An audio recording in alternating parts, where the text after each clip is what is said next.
Boa tarde, meu nome é Thaís Brito, né? Curso 9º ano. Estamos abordando um dos assuntos sobre anorexia e bulimia.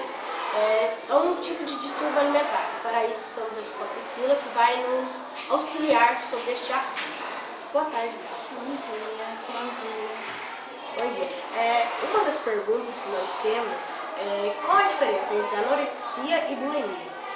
Bom, a anorexia é a restrição à alimentação, ou seja, o paciente ou a paciente, eles não querem comer, rejeitam a alimentação e quando comem, eles se autoinduzem ao vômito ou usam medicamentos para eliminar esses nutrientes que foram ingeridos.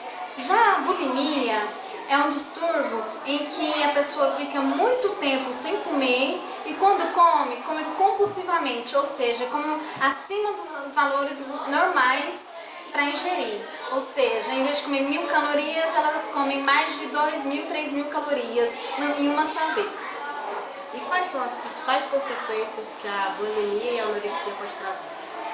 Problemas dentários, gastrointestinais, ou seja, o paciente pode dar úlcera, gastrite, dor na garganta, dor no estômago, entre outras mais, como depressão também.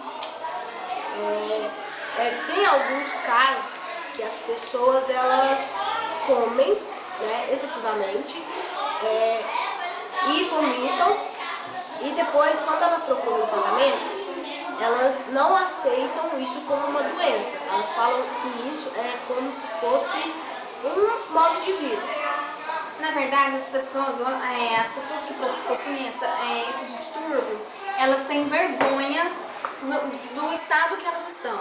Por isso que o tratamento tem que ser um conjunto entre os profissionais de saúde, familiares, os professores, amigos, a sociedade, ou seja, o enfermeiro, o médico, um nutricionista para ensinar como alimentar, o que alimentar. Não é que a pessoa tem que restringir todos os alimentos, a pessoa pode comer de tudo, mas em pequenas quantidades e abranger todos os alimentos, como frutas, verduras, legumes, até uma batata frita, um sanduíche, mas esses alimentos têm que ser final de semana, uma vez ou outra.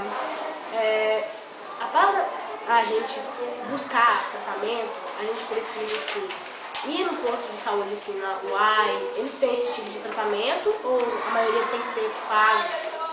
Primeiro, a pessoa tem que estar ciente que ela precisa de ajuda. Ela estando ciente, ela pode ir no PSF, que são os postinhos nos bairros, e nesses lugares, nessas unidades, eles vão estar encaminhando o paciente para um nutricionista, para o médico, para o psiquiatra, o psicólogo.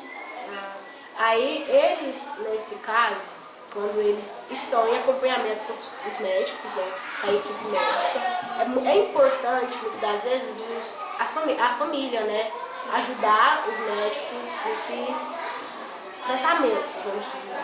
Qual seria o papel da família? Observar se a pessoa está comendo e indo direto para o banheiro, todas as alimentações que ela fizer, ir para o banheiro, ou seja, para ela está se auto-induzindo ao vômito, observar como ela está se alimentando, se ela parou de comer, se ela está fazendo jejuns prolongados, sempre está observando se ela está, o seu ritmo alimentar está o mesmo de antes.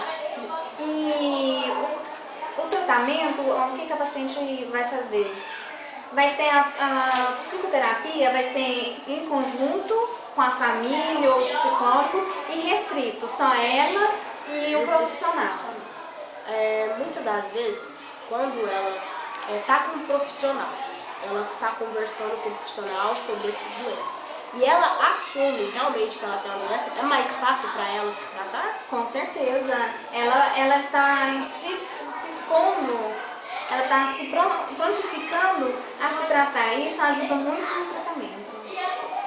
A conscientização dela. Obrigada. Boa noite, muito obrigada.